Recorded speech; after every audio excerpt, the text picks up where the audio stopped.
안녕하세요. 조하나입니다. 이 영국 밴드 오아시스 아시죠? 이 오아시스는 제가 유독 사적인 감정이 많아요. 이 90년대와 2000년대 브리티시 락 하면은 오아시스 라디오헤드였고, 저는 그때 해외 한번 나가본 적 없는데, 외국인과 직접 대화를 나눠본 적도 없는데, 그들의 뮤직비디오를 보며 노래를 따라 불렀죠. 오아시스처럼 짝다리 짚고 건방지게 턱 높이 치켜들고 세상을 딱 내려다보는 순간 저는 이 세상에서 말 그대로 짱이었고, 어깨를 잔뜩 웅크리고 몸을 말아서 감싸 안으면 또 그때 저는 이 세상에서 가장 외롭고 비참한 외톨이였습니다. 앨범 판매량이나 시즌 자체가 크지 않은 한국은 언제나 그 여름 페스티벌 시즌이면 대형 글로벌 아티스트가 일본을 가기 전에 그냥 거치는 곳이었어요. 근데 막상 한국에서 공연을 해보면 뮤지션들은 그 한국 관객의 그 떼창 있죠. 그 떼창에 놀라면서 이제 묻는 거예요. 아, 내 앨범이 잘 안 팔려서 나는 내 노래를 아무도 모를 줄 알았는데 어떻게 저렇게 알고 다 떼창을 하는 거야? 이렇게 말이죠.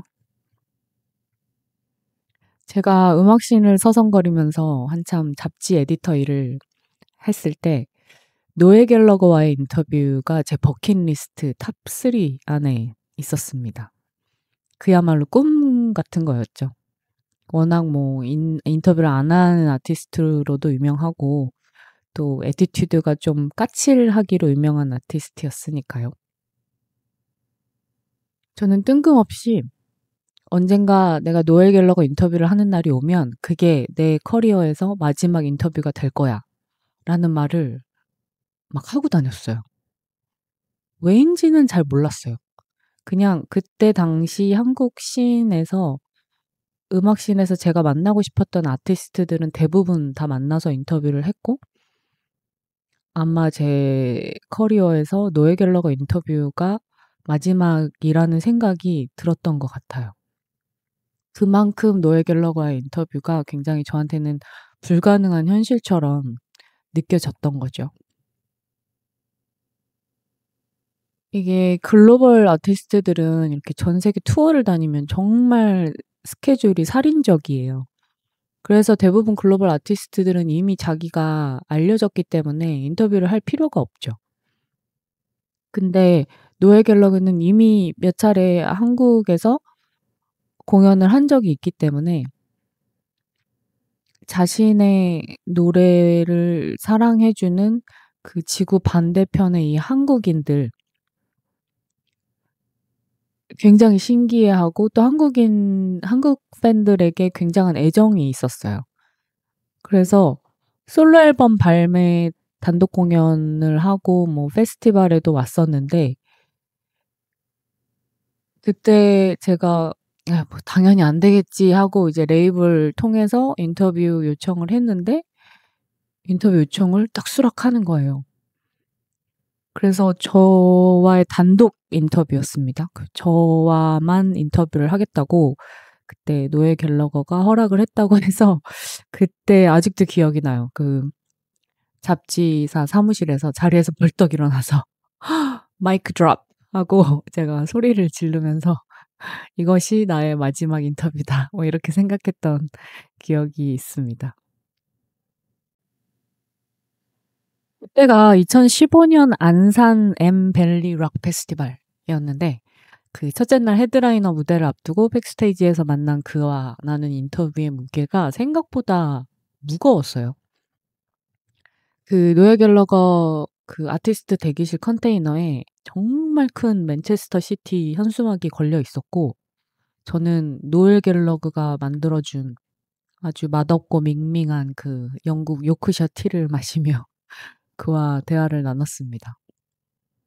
그 무대나 뭐 앨범을 통해서 보여지는 이미지와 달리 그 노엘 갤러거는 굉장히 젠틀한 사람이었고 그 무대의 모습과 다르게 그 단어 하나에도 신중하고 또 배려 깊고 여유가 넘쳐 흘렀어요. 다정한 사람이라는 생각을 했던 것 같습니다. 굉장히 다정한 사람이라는 인상을 받았고 역시 이런 큰 글로벌 아티스트들이 이렇게 성공한 데에는 다 이유가 있는 거구나. 뭐 이런 인상을 받았던 것 같아요.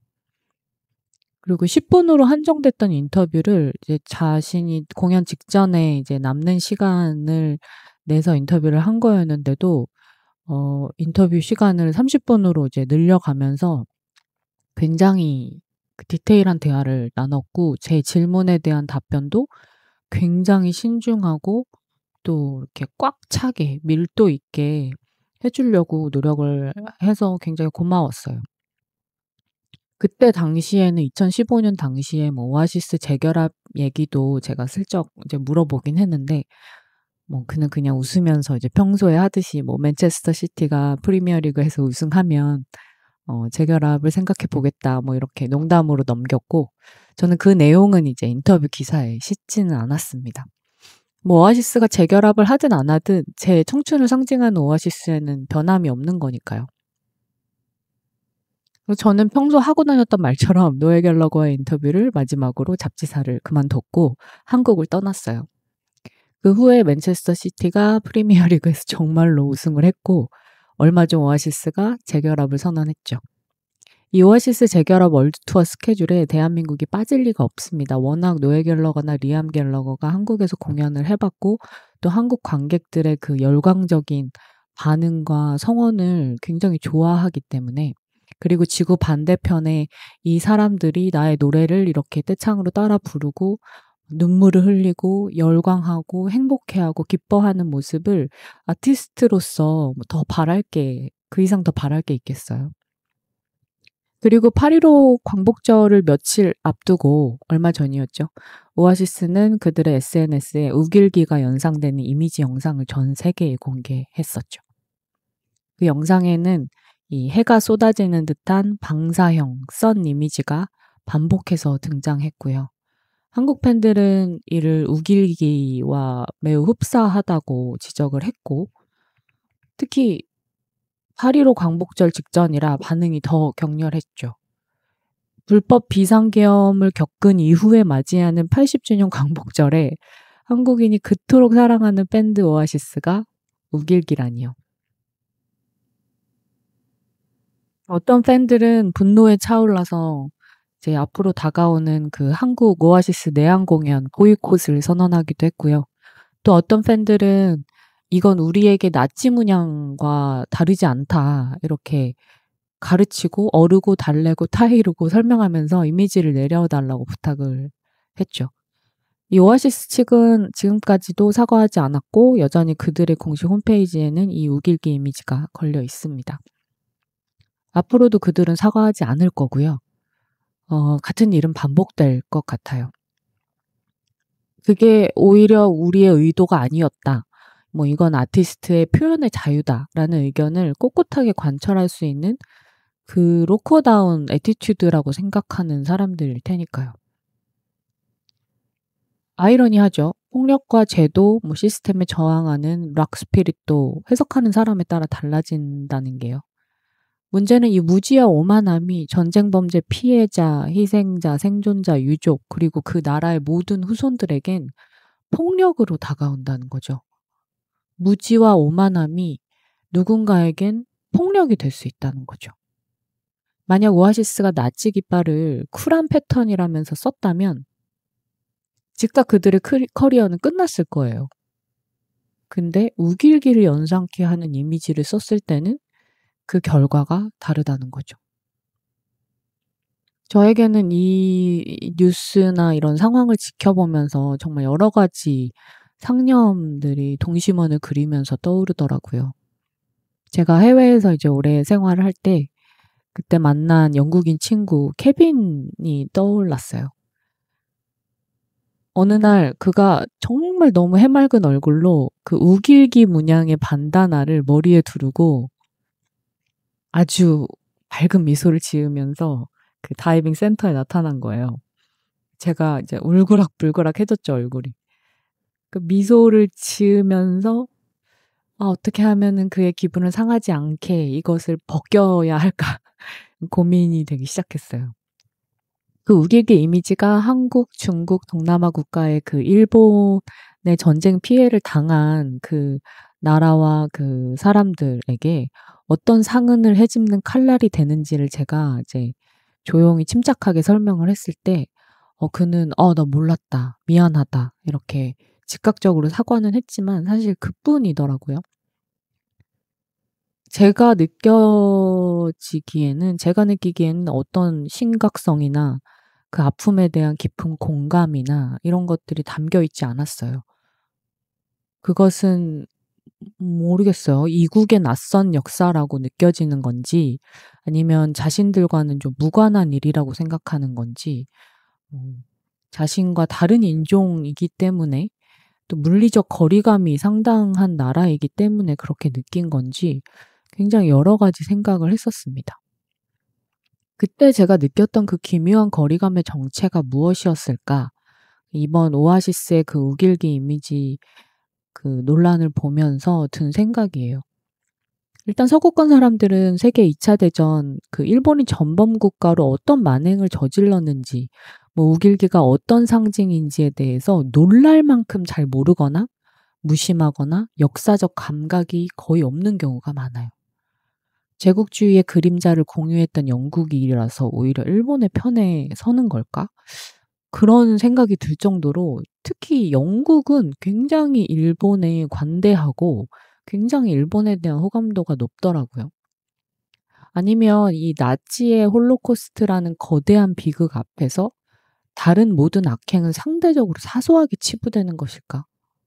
아니면 단순히 대륙이 다르고 인종이 다르다는 이유만으로 타인의 고통은 추상적인 개념으로 그냥 전락해 버리는 것일까? 여러 가지 생각이 들었습니다. 서양에서는 2차 세계대전을 배울 때 히틀러 이퀄 나치 이퀄 홀로코스트 이렇게 대표되는 그 독일의 전범사가 악의 축으로 아주 명확히 각인되어 있죠. 유럽에서는 나치의 심볼을 사용하면 강한 법적 제한과 처벌이 이루어집니다. 사회적 공분도 물론 크고요. 덕분에 공공영역에서의 그 나치 문양 사용 자체가 일단 위험으로 인지돼서 사전 검열이나 셀프 점검이 일상화돼 있죠. 반대로 태평양 전쟁, 난징 대학살, 위안부 문제, 731 부대 같은 그 일본 제국주의 범죄는 상대적으로 그 서구권 교과서나 미디어에서는 비중이 굉장히 적어요. 즉 전범 국가는 독일이라는 등식은 강하게 자리 잡았지만 전범 국가 일본이라는 인식은 서구권 일반 대중에겐 굉장히 흐릿한 이미지인 거죠. 일본은 우길기 혹은 그 변형에 대한 공식 금지 규범이 없고요. 또 그 군 자위대 문맥에서 파생된 상징이 공적 영역에 여전히 잔존하고 있죠. 이처럼 법적 금지가 없는 것은 그 글로벌 시민들, 국제 대중에게 금지의 신호로 익히는 것 같아요. 그리고 2차 세계대전 이후에 지금까지 수십 차례에 걸쳐 이어진 일본의 집요하고 교묘한 이미지 세탁 전략은 어쩌면 이 모든 심리적 기제를 파고들어서 성공적으로 작동해 왔는지도 모르겠습니다. 종전 이후 지금까지 일본은 평화국가, 애니, 게임, 기술 강국이란 이미지로 전 세계에 성공적으로 리브랜딩 해왔으니까요. 헐리우드 영화나 넷플릭스 드라마에서 일본이 종종 쿨한 전통과 미래적 기술의 나라로 묘사되죠. 전범국가 이미지로 다뤄지는 작품은 찾아보기 힘든 것 같아요. 덕분에 우길기 문양은 서양인들에게 여전히 멋진 동양의 태양 정도로 소비되는 경우가 많죠. 실제로 서양 패션 브랜드나 스포츠팀이나 음악 비주얼에 아무렇지 않게 여전히 등장하고 있고요.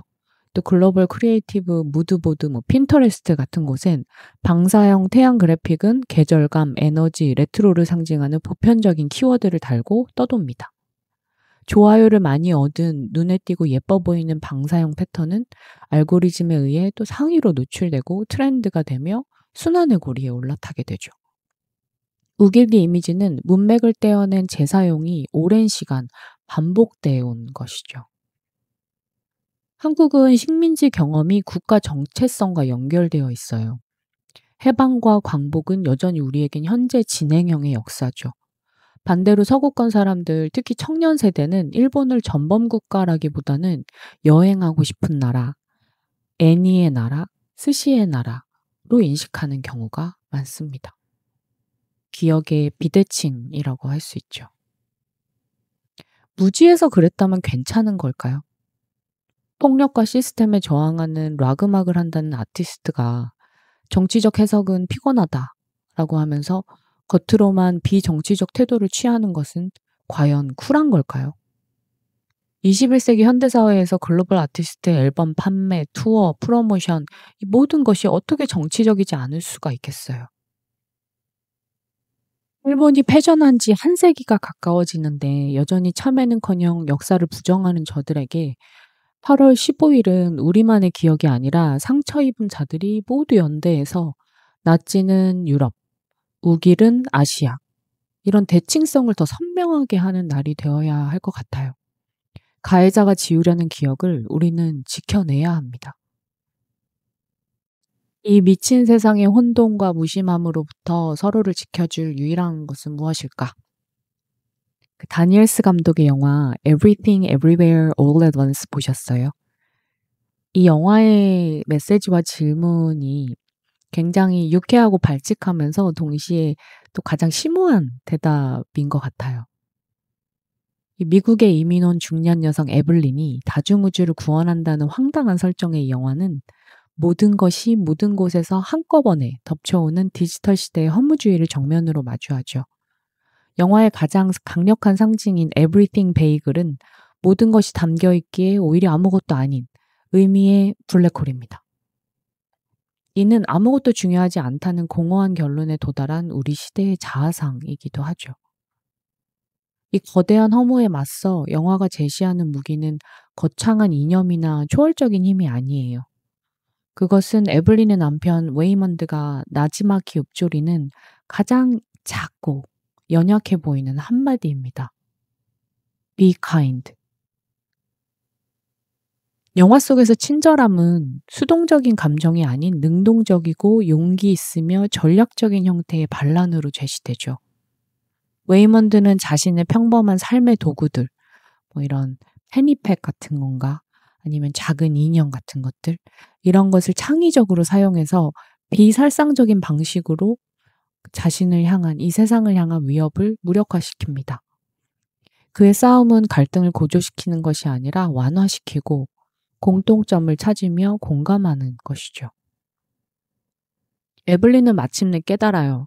우주적 관점에서 아무것도 중요하지 않다는 진실이 역설적으로 우리에게 무엇이 중요한지를 스스로 선택할 자유를 준다는 것을. 의미는 발견되는 것이 아니라 사랑, 연결, 다정함과 같은 행위를 통해 창조된다는 것 말이죠. 니체가 말한 신은 죽었다라는 선언은 기존의 종교적, 도덕적 질서가 붕괴한 시대에 인간이 새로운 가치를 창조해야 한다는 경고였어요. 더 이상 의미가 보장되지 않는 오늘날의 허무주의의 시대에 우리는 어떤 새로운 가치를 창조해야 하는 걸까요? 무력감으로 가득하고 맥락이 사라진 이 정보의 과잉 시대. 모든 사실과 의견이 동등한 무게로 던져지는 혼돈으로 가득한 세상에서 결국 진실도 가짜도 뒤섞이고 우리는 피로해집니다. 피로한 사람들은 냉소로 자신을 방어해요. 세상 다 똑같아. 착한 척해도 결국 다 위선이지. 라는 태도는 자기 방어임과 동시에 책임 회피의 기술이죠. 아는 척과 거리두기의 가면으로 나타나는 냉소의 결과는 결국 관계의 단절과 실천의 무력화입니다. 오아시스의 냉소와 무심함, 이 모든 것은 결국 다정함의 부재에서 비롯되는 것이 아닐까 싶어요. 다정함은 단순한 친절 그 이상, 인간을 존재론적으로 존중하는 태도입니다. 허무주의가 모든 의미가 사라졌다고 선언할 때 다정함은 그럼에도 불구하고 네가 여기 있다는 사실은 소중하다 라고 응답합니다. 냉소는 타자를 비웃음으로써 거리를 두는 태도이고 다정함은 타자와 연결을 회복하는 힘이죠. 다정함은 이성의 명령이 아니라 감수성의 선택입니다.